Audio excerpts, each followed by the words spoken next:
Olá, gente boa, seguidores do canal Teologia em Foco e das minhas redes sociais. Eu sou o pastor Gessé Luiz e estou vindo com mais uma aula de curiosidades do hebraico. Acompanhem com a gente um tema muito especial no dia de hoje, a palavra tisselá. Venha com a gente.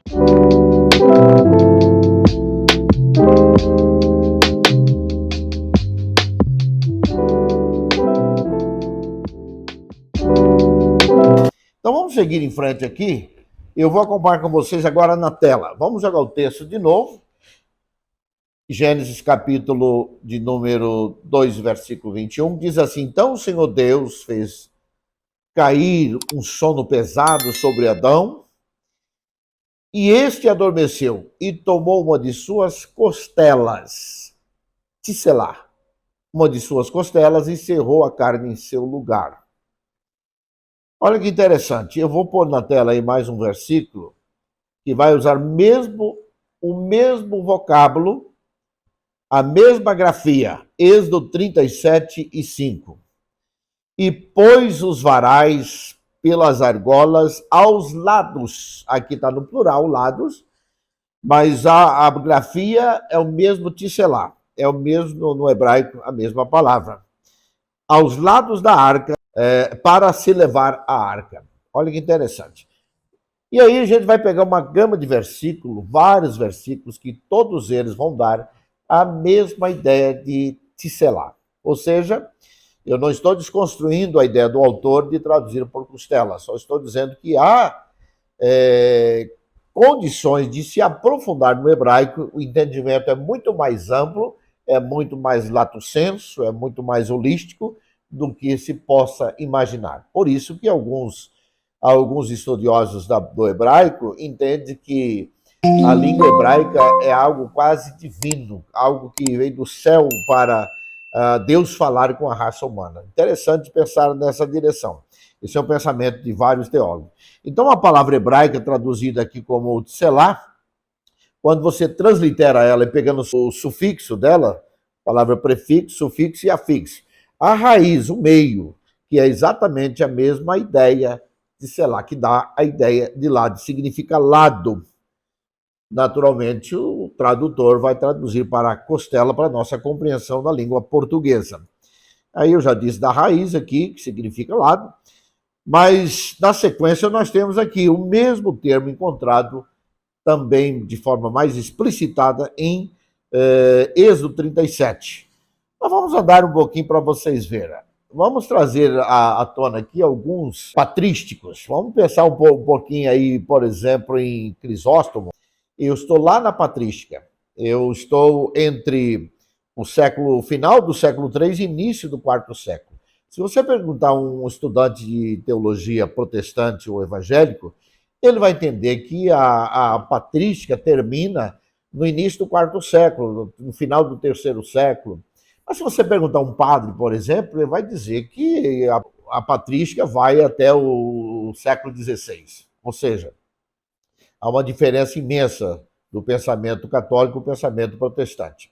Mas eu estou falando aqui de patrística, de pais da igreja. E o Crisóstomo, ele é um dos pais da igreja, o famoso grande orador conhecido por Boca de Ouro.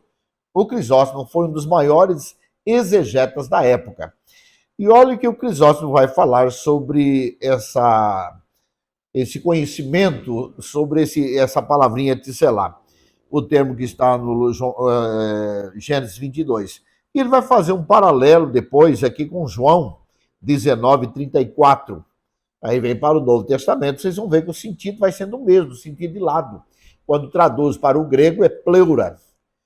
Quando o soldado enfiou a lança do lado de Jesus, ali a tradução para o grego traz essa ideia. O lado ali traz essa ideia. Então veja que o Crisóstomo, ele vai, não só ele, mas Agostinho também e outros estudiosos vai fazer essa análise.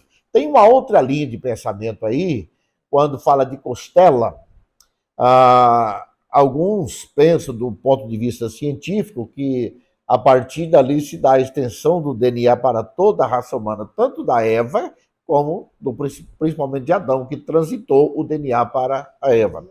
Mas esse é um outro assunto para um outro momento.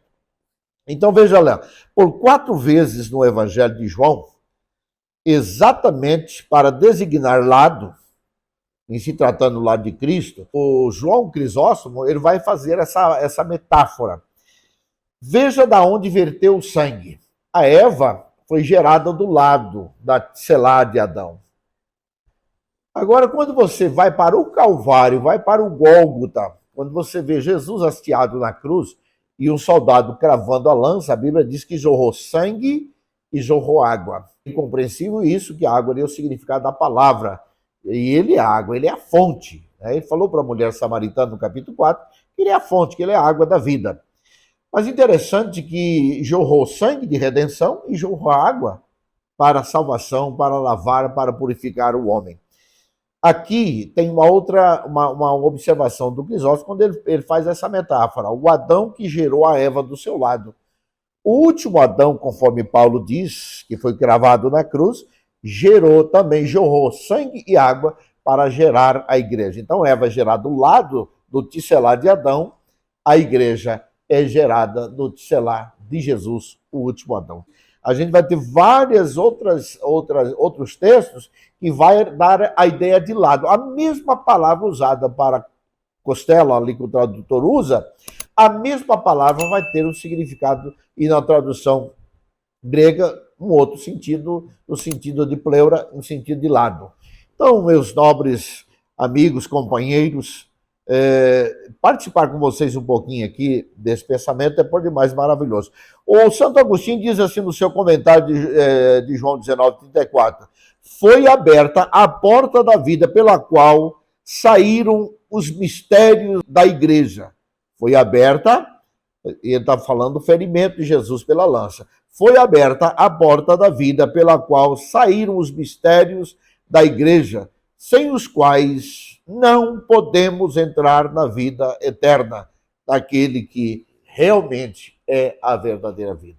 Então nós fomos gerados do lado de Adão, porque se Eva foi gerada do lado de Adão, do tisselar de Adão, toda a raça humana vem daí. Ato seguinte, como igreja, no campo espiritual, nós fomos gerados também do lado de Jesus, pelo sangue e pela água que jorrou.